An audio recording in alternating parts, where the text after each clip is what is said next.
Halo, jumpa lagi dengan saya, Pak Gugur Setiawan. Saya Kaprodi Informatika. Kali ini saya akan menjelaskan tentang seputar kehidupan akademik di Prodi Informatika.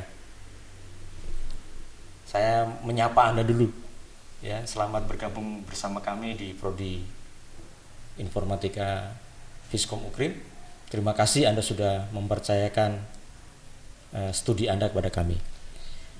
Baik, pertama kita akan melihat bahwa proses belajar mengajar di SLTA dan di perguruan tinggi adalah suatu hal yang sangat berbeda. Pada saat kita masih menempuh proses belajar mengajar di SLTA, semuanya serba paket. Jadi Anda tidak mempunyai kesempatan untuk mengelola sendiri program apa yang harus Anda akan ambil. Nah, berbeda dengan sewaktu SLTA, selama di perguruan tinggi, Anda akan dibimbing untuk menemukan minat dan jati diri Anda menempuh mata kuliah apa saja, di mana ada kebebasan untuk memilih dari pilihan-pilihan yang kami sediakan. Oke. Nah, sistem yang kita pakai adalah sistem SKS. Ya, mengapa harus memakai sistem kredit? Jadi mengambil mata kuliahnya itu tidak borongan gitu ya, tapi Anda bisa memilih apa yang Anda minati.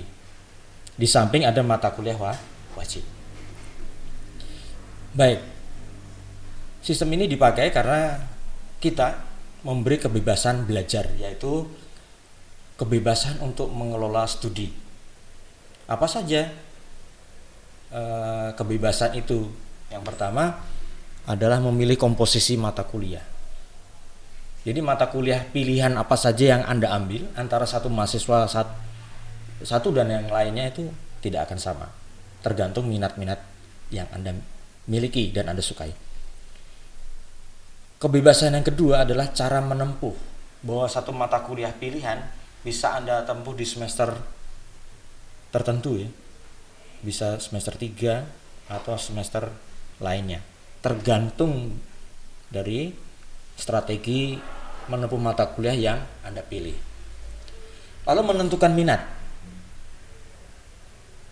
Di samping mata kuliah wajib juga ada mata kuliah minat. Nah, minat apa saja yang Anda sukai itu bisa Anda pilih.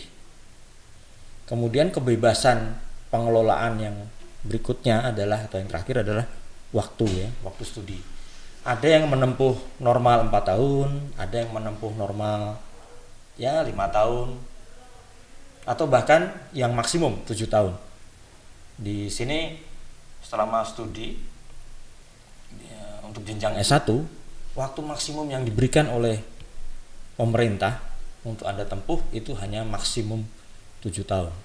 Dimana kalau lebih dari 7 tahun ya terkena aturan DO, drop out, atau diberhentikan. Baik.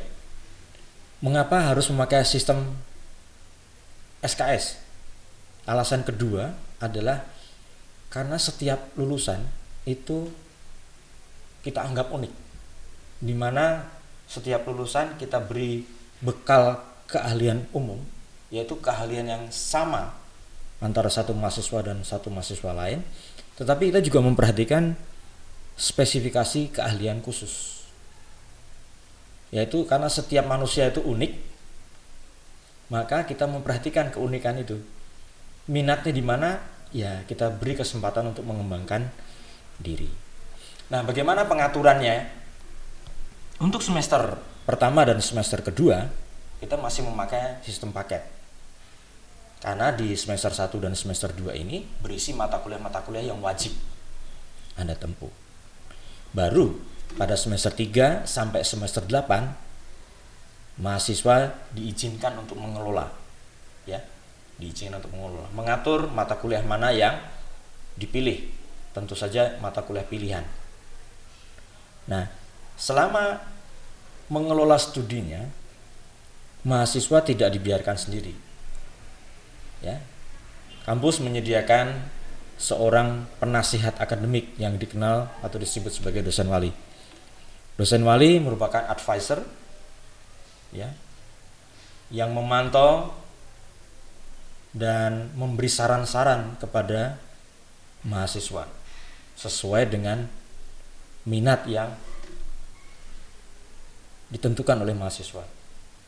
Nah, mahasiswa diharapkan bekerja sama dengan dosen wali untuk merancang studinya, sehingga studinya bisa optimal, menghasilkan nilai-nilai yang baik, dan selesai tepat pada waktunya. Ya, berikutnya adalah komposisi mata kuliah prodi informatika.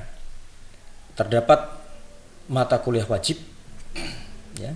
Mata kuliah wajib ini harus ditempuh sifatnya, suatu yang harus, namanya juga wajib. Ya, terdiri dari 2 bagian, yaitu mata kuliah kompetensi informatika sebanyak 85 SKS dan mata kuliah umum sebanyak 26 SKS. Dan total mata kuliah wajib sebesar 111 SKS. Oke. Kompetensi umum adalah kompetensi yang harus dimiliki sebagai dasar bahwa mahasiswa tersebut adalah mahasiswa informatika.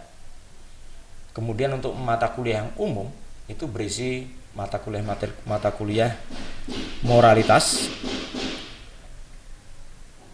mata kuliah yang bersifat umum yaitu etika, kenegaraan, Pancasila. Ini ada di cover di mata kuliah umum. Bagian kedua yaitu mata kuliah wajib minat. Ya, wajib minat ada yang bisa ditempuh oleh mahasiswa, hanya wajibnya 19. Ya, disediakan dari yang disediakan 108 SKS pada 3 bidang minat. Mahasiswa wajib memilih salah satu saja, tidak 3-tiganya. Ya. Ada 3 sistem di sini, 3 mata bidang minat yang disediakan. Ya, pertama adalah sistem cerdas. Di dalamnya ada artificial intelligence, robotika, sistem pelihat, dan multimedia. Kemudian bidang minat yang kedua yaitu rekayasa perangkat lunak, yaitu berisi pemrograman enterprise dan pemrograman mobile. Ya, yang suka dengan pengembangan pemrograman Android bisa bergabung di sini. Yang ketiga yaitu jaringan komputer.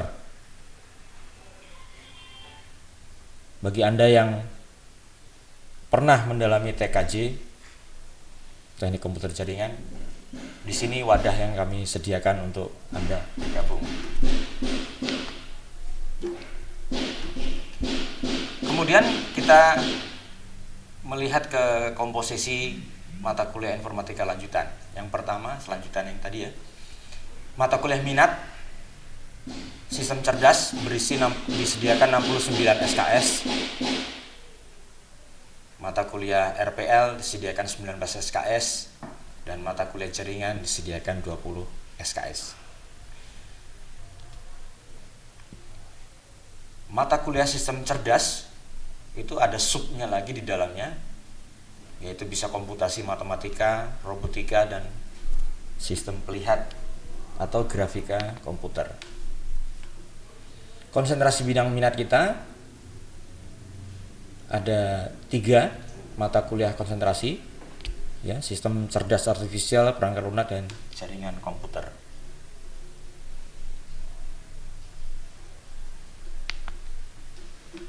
Berikutnya adalah kode mata kuliah.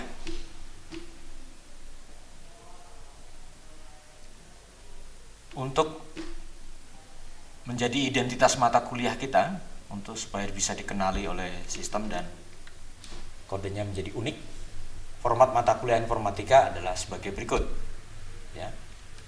Ini dalam contoh kali ini adalah 43X, X, X, X.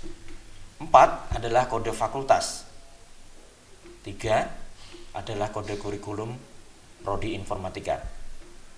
Kemudian digit ketiga, yaitu X yang ketiga, adalah kode semester penyajian. Jadi kalau Anda ingin melihat bahwa mata kuliah tertentu disajikan di semester berapa, Anda bisa langsung lihat pada digit, periksa pada digit ketiganya.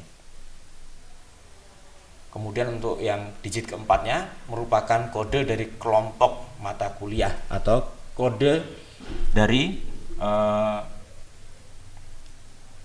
konsentrasi atau minatnya. Nah, digit kelima dan digit keenam atau X kelima atau keenam merupakan nomor urutnya. Itu hanya melambangkan saja ya, memberi nomor mata kuliahnya. Jadi setiap mata kuliah bisa diidentifikasi dari kode mata kuliahnya. Berikutnya, selain kode mata kuliah juga dilengkapi dengan kode SKS. Kode SKS. Ini bisa diperhatikan dari indikator-indikator yang disediakannya. Ada 3 buah, yaitu X1, X2, X3. Oke. X1 itu adalah besaran SKS teori. Kemudian X2 itu adalah besaran SKS praktikum. Jika 1 pada X2-nya, maka ada praktikum sebanyak 1 SKS. Jika 0, maka mata kuliah tersebut tanpa praktikum. Untuk X atau indikator ketiga adalah SKS perolehan hasil studi. Ya, sebagai contoh di sini ada mata kuliah namanya singkatannya ADP, itu algoritma dan pemrograman 314. Maka SKS teorinya 3, SKS praktikumnya 1, dan perolehan yang dianggap atau ditabung oleh mahasiswa adalah sebesar 4 SKS. Oke, penjelasan detail berikutnya adalah sistem SKS atau satuan kredit semester untuk mata kuliah kita. Ini SKS merupakan satuan ukuran terkecil mata kuliah. Jadi matriksnya untuk mengukur sebuah mata kuliah adalah SKS-nya, dilihat dari SKS-nya. Nah, jenis mata kuliah informatika dilihat dari SKS-nya ada beberapa. Yang pertama, mata kuliah 1 SKS, mata kuliah 2 SKS, mata kuliah 3 SKS, mata kuliah 4 SKS, dan mata kuliah 6 SKS. Mata kuliah 6 SKS ini unik karena hanya satu, ya, satu-satunya, yaitu skripsi.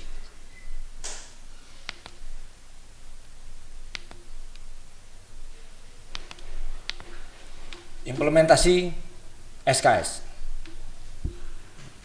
Ya, kita akan melihat apa sih artinya yang lebih detail lagi. Misalnya tadi kita masih pakai contoh algoritma dan pemrograman dengan kode 314 untuk kode SKS-nya. Artinya apa 314 ini secara detail? Digit pertama bernilai 3, yaitu digit teori. Ya, ini kode teorinya, di mana harga 1 SKS-nya sebesar 50 menit. Perinciannya ada sebagai berikut.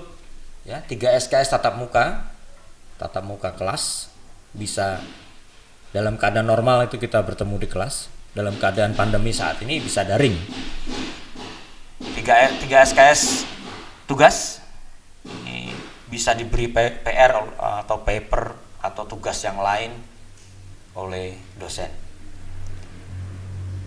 Kemudian 3 SKS juga untuk belajar mandiri, bisa studi perpustakaan atau internet surfing dengan Google. Jadi untuk 3 digit pertama itu mempunyai arti 3 ya. 3 SKS tatap muka kelas, 3 SKS ada tugas paper, PR, 3 SKS belajar mandiri. Jadi tidak hanya ketemu dosen 3 SKS, tidak, tapi ada 3 SKS yang lain. Lalu digit kedua SKS-nya bernilai 1, di mana satuan SKS-nya adalah 150 menit. 1 SKS praktek laboratorium bisa dilakukan di lab dalam keadaan normal atau lab simulator ya, online. Berikutnya, digit ketiga sama dengan 4, merupakan penjumlahan digit pertama dan digit kedua.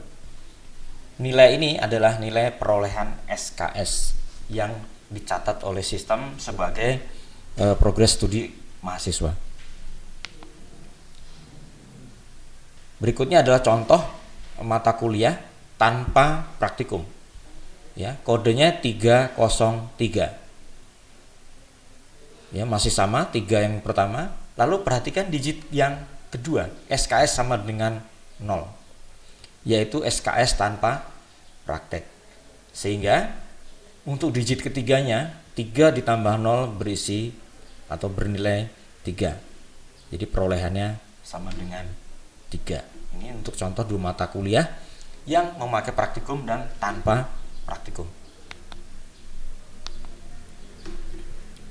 Berikutnya, ini satu yang penting yang perlu diketahui oleh mahasiswa ya, bobot nilai.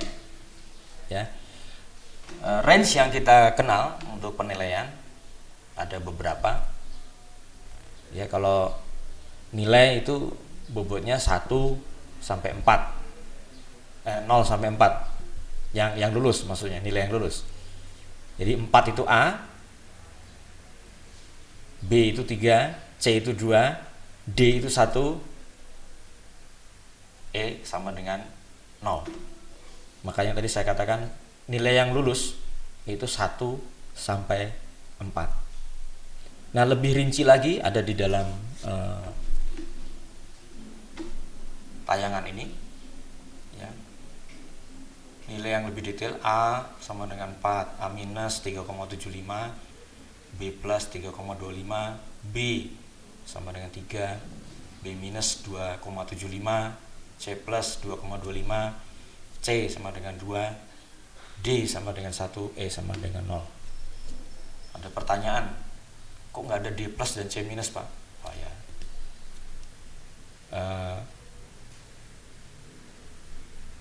nilai yang dianggap baik itu ya, nilai yang dianggap baik itu adalah C ke atas.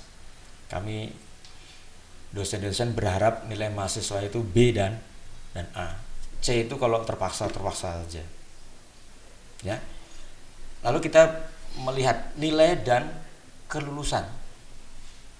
Nilai E mutlak harus diulang karena nilai mati atau nilai yang tidak diakui oleh negara.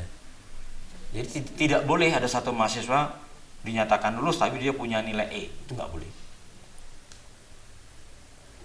Lalu nilai D boleh tidak diulang, tetapi satu mahasiswa hanya boleh mempunyai nilai maksimum 15% saja dari 144 SKS. Nilai D tidak boleh nilai etika, nilai agama ya. Nilai W1 kami kasih kode itu ya. Nilai mata kuliah umum enggak boleh itu. Nilai mata kuliah umum wajib bernilai C ke atas.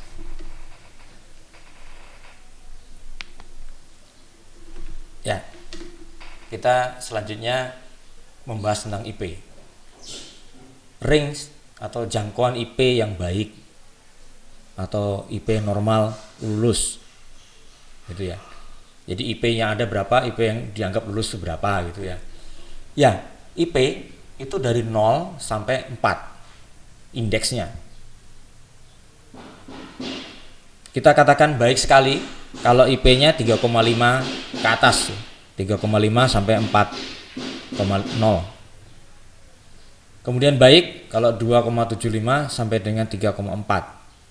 lalu bisa dianggap cukup 2,0 sampai dengan 2,7. Di bawah itu 0 sampai 199 itu buruk. Nah, syarat kelulusan ditentukan secara nasional bahwa seorang mahasiswa boleh lulus itu kalau IP-nya 2 sampai 4. Di bawah 2 belum bisa lulus. Mengukur hasil belajar dengan indeks prestasi akademik atau IP. IP itu singkatan dari indeks prestasi akademik. Ya, IP merupakan alat ukur kemajuan progres belajar mahasiswa. Nah, ada 2 ukuran IP ya untuk alat ini untuk mengukur kemajuan belajar Anda. Yang pertama IP aktual atau IP semester kini.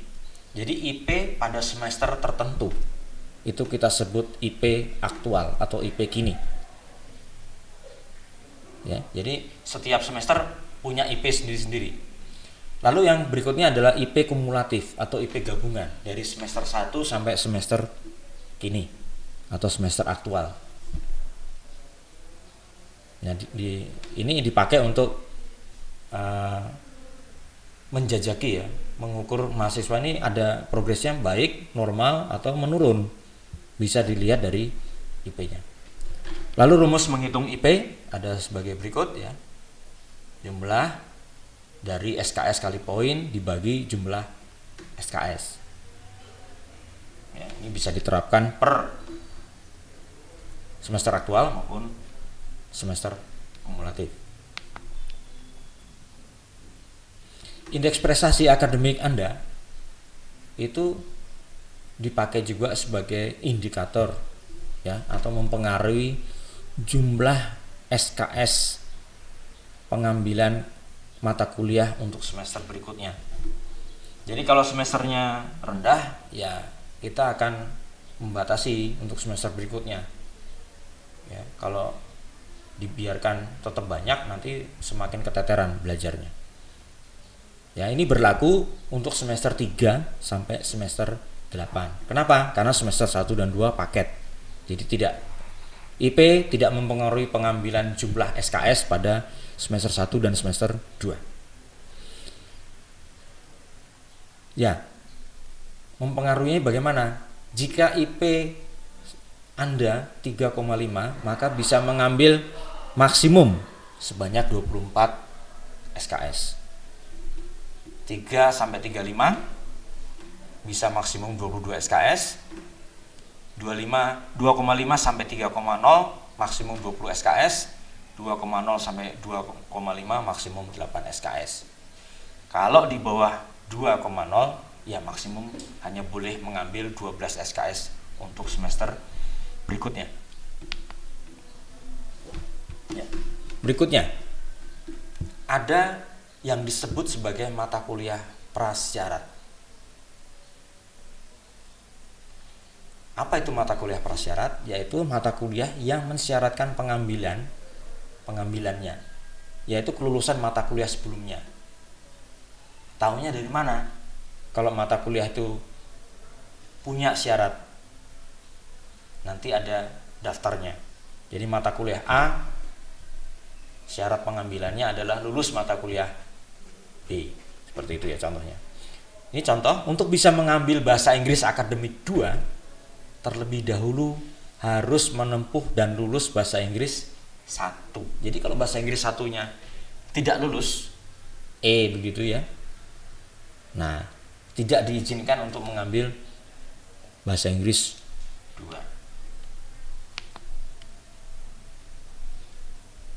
Lalu bagaimana penyajian mata kuliah yang ada di prodi informatika?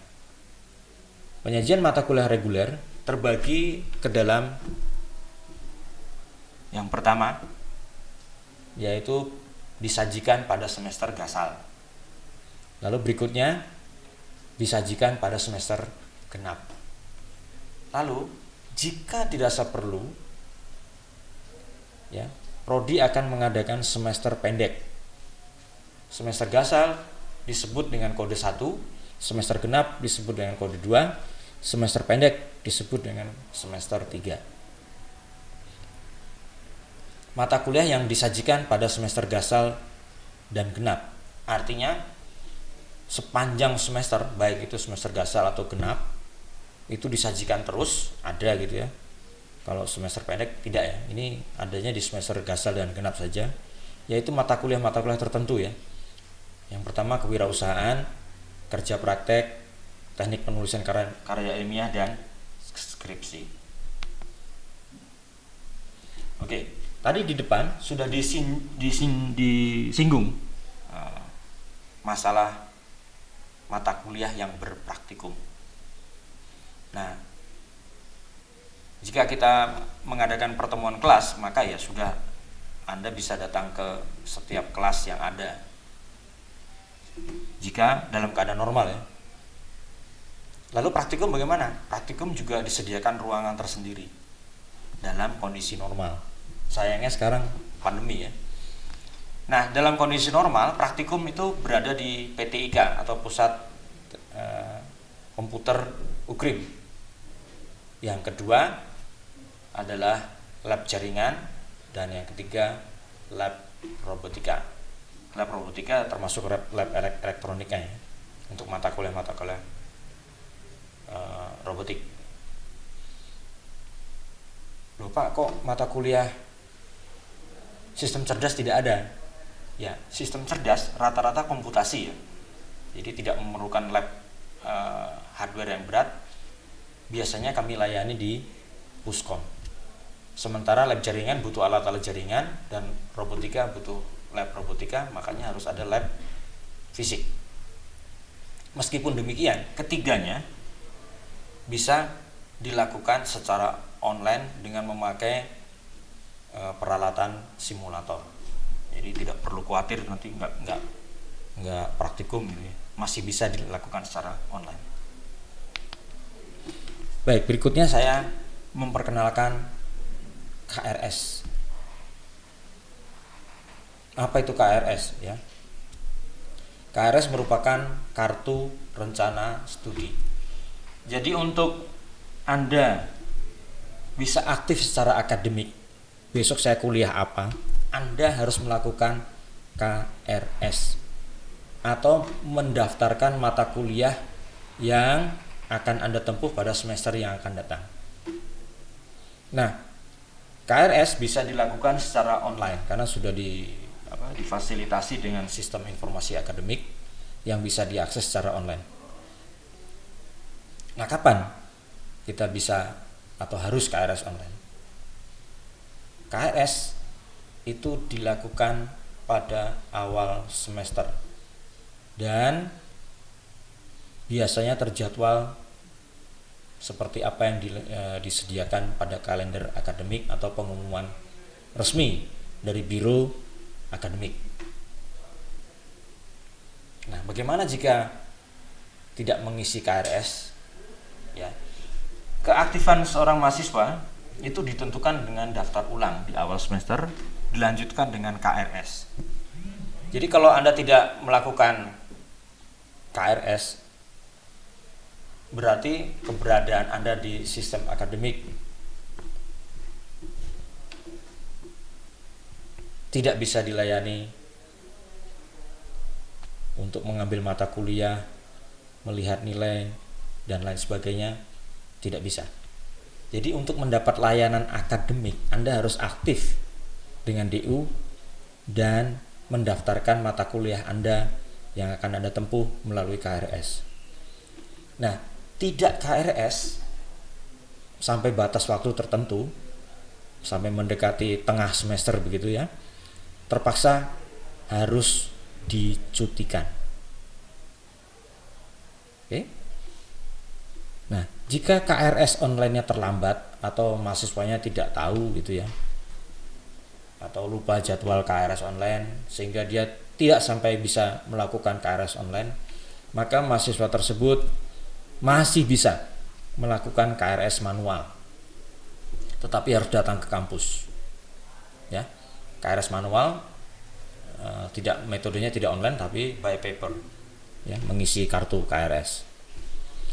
Oke, berikutnya, setelah mahasiswa melakukan KRS, baik KRS online maupun KRS manual, selanjutnya mahasiswa tersebut mencoba untuk ikut kuliah selama 1 minggu. Bila merasa tidak cocok atau jadwal dari KRS-nya bertabrakan, mahasiswa bisa melakukan batal tambah. Artinya, bisa membatalkan mata kuliah yang ternyata jadwalnya tidak cocok dan menggantinya dengan mata kuliah yang baru yang lain. Berikutnya, satu hal yang perlu Anda ketahui berikutnya adalah setiap Anda setelah masuk di UKRIM atau kuliah, maka Anda akan mendapatkan nomor induk mahasiswa. Ya, kalau tadi mata kuliah punya kode tertentu, kode unik, mahasiswa pun punya kode unik. Nah, saya akan jelaskan sedikit saja, ya.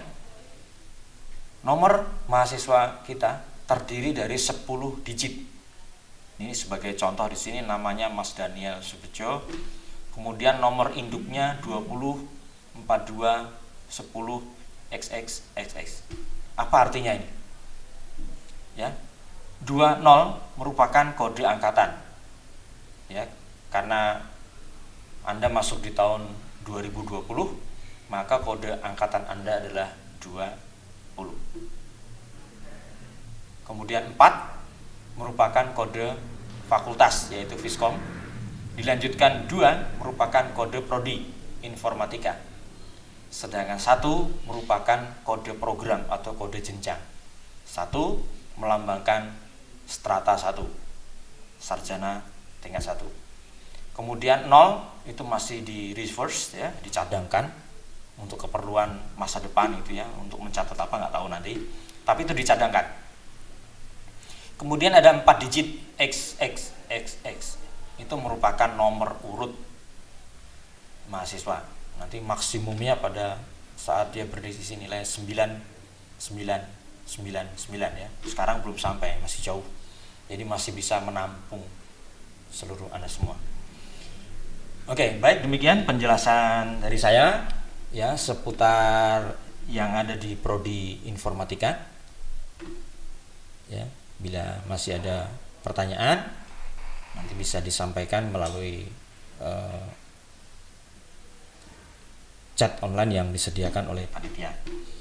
Terima kasih. Semoga penjelasan saya untuk prodi informatika cukup membuka wawasan Anda dan bisa membuat Anda untuk tahu dan bisa menyesuaikan diri dengan apa yang akan kita lakukan, baik secara masih daring seperti sekarang ataupun ketika Anda nanti sudah real onsite datang di UKRIM.